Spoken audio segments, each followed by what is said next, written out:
పోయింది గోదావరి తాను తెప్పున్న ఎగిసింది Godavari. Hi, hello, నమస్తే అండి. ఎలా ఉన్నారు మీరు? నేను చాలా బాగున్నానండి. మీరందరూ కూడా ఆయురారోగ్యశ్వర్యాలతోటి సుఖ సంతోషాలతోటి చక్కగా ఆనందంగా జీవితం గడపాలని భగవంతుని కోరుకుంటున్నానండి. ఈరోజు మంచి ఒక స్నాక్ ఐటమే ఇది. అయితే వేసవకాలం వచ్చింది కదండి, కాసేపు పడుకుని లేచేసరికల్లా ఏదో ఒకటి తినాలనిపిస్తుంది. కాఫీ టీ మనం తాగేటప్పుడు కాస్త ఏదైనా నోట్లో వేసుకుని కాస్త కాఫీయో టీయో తాగితే కొంచెం బాగుంటుంది.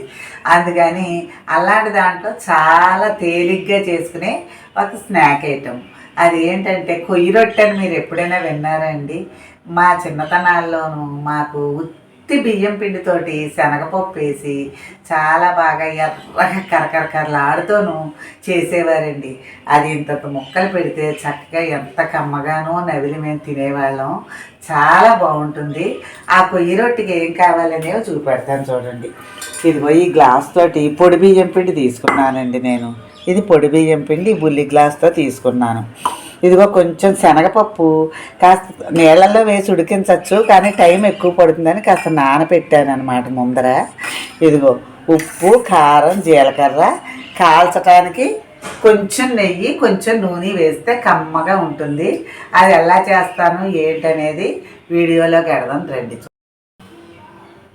ఇదిగోనండి స్టవ్ వెలిగిస్తున్నాను. స్టవ్ వెలిగించి ఒక గిన్నె పెట్టుకుని ఇలాగా, ఇప్పుడు మనం గ్లాసు పిండి కదండి, ఈ గ్లాసుతో గ్లాసు పిండి కదా, అందుకని 2 గ్లాసులు నీళ్ళు ఎసరు పెడదాం. ఇలాగ 2 గ్లాసులు నీళ్ళు చక్కగా ఎసరు పెట్టుకుని, ఇప్పుడు దీంట్లోనే ఈ పిండికి నీళ్ళకి సరిపడా ఉప్పు కొద్దిగా ఈ నీళ్ళల్లో వేసేసుకుందాం. వేసుకుని ఈ నీళ్ళు మరుగుతుంటే శనగపప్పు అవి మళ్ళీ తర్వాత వేస్తాను, చూపెడతాను. ఇదిగోనండి నీళ్ళు చూసారా మరుగుతున్నాయి. ఇదిగో జీలకర్ర, ఇదిగో కొద్దిగా కారం. ఎక్కువ వేసుకోకండి, ఇది కమ్మదనమైన రొట్టి, సమానంగా వేసుకోండి. అప్పుడు ఇదిగో ఈ పప్పు కూడాను దీంట్లో వేసేయాలి. ఈ నానబెట్టిన పప్పు కూడా మనకి లెక్క లేదండి, ఎందుకంటే సమానంగా అంత వేసాను. అయితే మనం ఎంత వేసుకుంటే అంత కమ్మగా ఉంటుంది, అంత కమ్మ ఏమీ లేదు. శనగపప్పు కమ్మదనం కదా. ఇలాగా ఒక్కసారి పొంగుతూ ఉంటే, ఇప్పుడు తడిపప్పు వేసాను కదా, కొంచెం మళ్ళీ కొంచెం చతికిలు పడింది. ఆ కాస్త వేడెక్కితే మళ్ళీ పొంగుతాయి నీళ్ళు. పొంగినప్పుడు మళ్ళీ ఈ పిండి అది వేసి తిప్పుతానమాట. జాగ్రత్తగా చూడండి.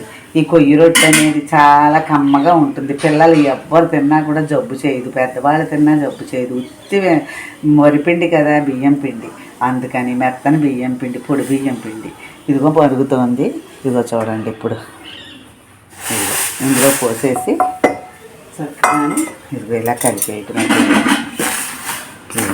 ఇలాగా చక్కగా కలిపేసుకోవటం. మెత్తగా ఉడికిపోతుంది అనమాట. ఇది ఒకసారి మెత్తగా ఉడికిన పిండి ఇంకా అసలు మనకి ఇబ్బంది ఉండదన్నమాట. మనం మళ్ళీ కాలుస్తాం కదా, ఇప్పుడు స్టవ్ కట్టేస్తాం. ఇదిగో ఇలా మెత్తగా ఉడుకుతుంది.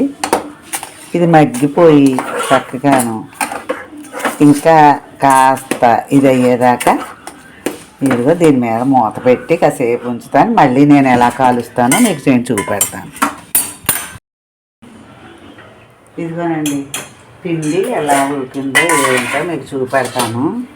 అయితే ఇది కొంచెం చల్లారాలి కాబట్టి ఇందులో వేసుకుందాం. దీన్ని ఎంత పలసగా ఒత్తుకుంటే అంత బాగుంటుందండి రొట్టిది, అంత బాగా వస్తుంది అన్నమాట.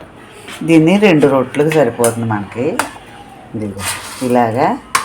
ఇప్పుడు ఏం చేద్దామంటే కొంచెం స్టవ్ వెలిగించి కాస్త నెయ్యి వేసి, అడుగుని నెయ్యి నూనె కాబట్టి చాలా టేస్ట్గా ఉంటుందండి. ఇది నెయ్యి కొంచెం నూనె అలాగా అది కరకరలాడటానికి మటుకు మాత్రమే ఉపయోగపడుతుంది, అంతకన్నా ఏం లేదు. ఇదిగో ఇది మనకి కొంచెం ఇది వేడిగా ఉంది కాబట్టి ఇలాగా చెయ్యి ఇలా పెట్టుకుని అదిగో ఇది కట్టేస్తాను. స్టవ్ మరీ వేడెక్కిపోతే మనకి బాగా వేడిగా ఉందండి ఇది. బాగా వేడిగా ఉంటుంది, చల్లారిపోతేనే కానీ మనం పలసగా అద్దలేము దీన్ని. ఇదిగో ఇలా తడి చేయి చేసుకుంటూ చాలా కమ్మగా ఉంటుందండి. కొంచెం మీరు చల్లారేక దీన్ని ఇదిగో ఇలా దీన్ని మెత్తగా చేసేసి మెత్తగా అయ్యేపోయి ఉంటుంది, మెత్తని చెయ్యవలసిన పని లేదు. కానీ నేను చల్లారుతుందని అటు ఇటు తిప్పుతున్నాను, అంతకన్నేం లేదు. ఇదిగో ఇలా వేసి దీని మీద ఇదిగో ఇలా ఇలా ఇలా ఇలా పల్చగా అనమాట. మన చేతికి ఎంత పలచగా వస్తే అంత పలచగాను దీన్ని మూకుడు అంతా అద్దాలి ఇలాగా. అలాగా అదిగో చాలా పలచగా అద్దాలి. మూకుడు వేడెక్కనివ్వకూడదు, వేడెక్కితేను మనం అద్దలేము. ఈ పిండి కూడాను బాగా చల్లారితేనే మనం అద్దగలం. అయితే ఏంటంటే కొంచెం వేడిగా ఉంది, బాగా పలచగా అద్దుకోవాలి. అది ఏంటంటే చక్కగా రేకులా కాలుతుందన్నమాట రొట్టి. మనం తింటుంటేను ఎంత బాగుంటుందో, కరకర కరకరలాగా వస్తుంది ఇది. ఇదిగో బాగా పలచగా ఇలా మూకుట్లో ఇలా అద్దుకోవాలి. అంతా అద్దాక మళ్ళీ మీకు చూపెడతాను.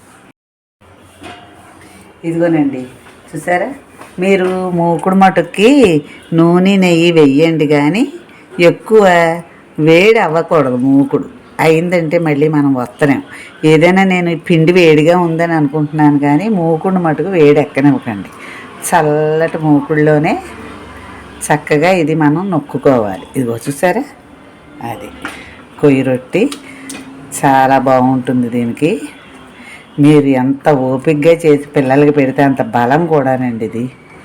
ఇదిగో ఇలాగా అలా చేసుకోండి. ఇలా మెత్తగా చూసారా, మధ్యలో కూడా ముద్దలా ఉండకూడదు. ఇది కూడా పలచగానే ఉండాలి, మొత్తం అంతా పలచగా ఉండాలి. ఇప్పుడు స్టవ్ సన్న సెగన వెలిగిస్తాను. ఇదిగో ఇప్పుడు చూసారా, ఇదిగో ఇలాగా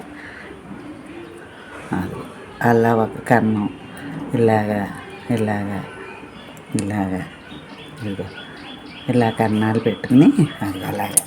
ఇప్పుడు కొంచెం దీంట్లో నూనె వేసి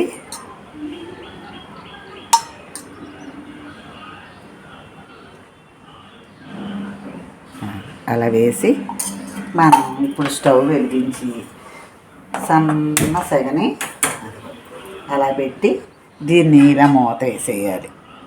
అది కాలుతూ ఉంటుంది ఎర్రగాను, చాలా చాలా చాలా చక్కగాను బాగా అట్టు కింద తేలిపోయి ఎర్రగా కాలుతుంది అన్నమాట.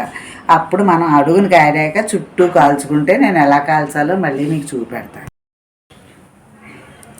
ఇదిగోనండి, ఇది ఎలా కాలుతుందో మీకు ఒక్కసారి చూపెడతాను.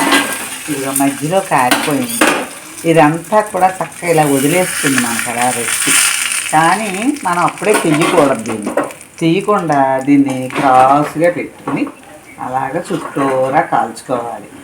మధ్యలో కాలిపోయింది కదా, అదిగో అలాగా అలా చూసారా ఎలా కాలుతుందో. అలాగే ఇలా తిప్పుకుంటూ మూకుడిని చుట్టూరా అలా ఎర్రగా కాల్చుకోవాలన్నమాట. ఇంకా వెనకాల కాల్చక్కర్లేదు మనం, ఎందుకంటే దీంతో ఇదే కాలిపోతుంది. అలాగా చూడండి ఎంత బాగా కాలుతుందో. చుట్టూరా ఇలాగే మూకుడు అలా తిప్పాలి. తిప్పితే కరకరకరలాడుతూ వస్తుంది అన్నమాట ఈ రొట్టి. చాలా బాగా వస్తుందండి. ఇదిగో అలా తిప్పాలి. నేను మళ్ళీ ఇవంతా తిప్పి చుట్టూరా కాల్చి మీకు నేను చూపెడతాను. ఇదిగోనండి, ఇది ఇలా తిప్పుతో కాల్చాను చూసారా, ఇలా చుట్టూరాను చక్కగా. దాని అంతటా అదే ఊడిపోతుంది, మనం ఏమీ చేయక్కర్లేదు. అదిగో కాలిపోయింది. ఇప్పుడు తిప్పుతాను చూడండి.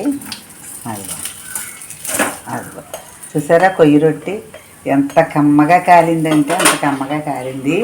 దీన్ని మళ్ళీ నేను వెనకాల కూడా కొంచెం తిరిగేసాను కాబట్టి అది మళ్ళీ మీకు నేను తీసి చూపెడతాను. ఇంకో రొట్టి కూడా వేసి మళ్ళీ చూపెడతాను మీకు. ఇదిగోనండి, మీ అందరి కోసం కొయ్యి రొట్టి ఈ కొయ్య రొట్టె అంటే ఏదో అనుకుని ఏమీ నవ్వుకోకండి. ఇది పూర్వకాలం వాళ్ళు చాలా బాగా చేసుకునేవారు.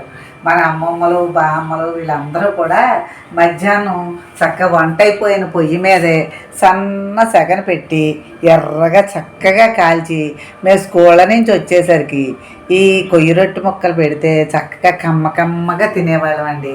ఇష్టమైతే కనుక మాగా ఈ ఉల్లిపాయ ముక్కలు వేసి పచ్చడి చేసి పెట్టేవారు. ఇష్టమైతే వేసుకునేవాళ్ళు అది కూడాను. లేకపోతే ఆవకాయ పిండో వేసుకునేవాళ్ళు. లేకపోతే ఉత్తిదైనా ఎంతో కమ్మగా ఉంటుందండి ఇది. అందుకని మీరు ఈ కొయ్య రొట్టెని మీరు అందరూ కూడా చక్కగా నేను ఎలా ట్రై చేశాను, ఒక్క గ్లాసుడి పిండికి చూడండి ఎంత బాగా వచ్చాయో రొట్టెలు. చూసారా అది ఎలా ఉందో చూడండి. కొయ్య రొట్టె అస్సలు చాలా బాగుంటాయండి ఇవి. ఎంత కరకరలాడుతూ వచ్చాయో చూడండి. ఇదంతా కూడా నేను చెప్పిన కొలతల్లోనూ చక్కగా ఒక్క గ్లాసుడు పిండి వేస్తే చక్కగా చిన్న సంసారం అనుకోండి, గుల్లి గ్లాసులు చాలు, 4 మొక్కలు తింటే అయిపోతుంది. అలా వేడివేడిగా చేసుకుని చక్కగా పెద్దవాళ్ళకి పెట్టి పిల్లలకి పెట్టి మీరు తిని చక్కగా ఆనందించండి. ఇలాంటి ఇంకా ఎన్నో వీడియోలు మీకు చక్కగా ముందర అన్నీ చూపెడతాను, చేసి చూపిస్తాను. మీరు కూడా చక్కగా ఆనందిద్దురు. కానీ ఈ వీడియో కనుక మీకు నచ్చితే లైక్ చేయండి, షేర్ చేయండి, కామెంట్ చేయండి. నా ఛానల్ తప్పకుండా సబ్స్క్రైబ్ చేసుకోండి. Thank you very much.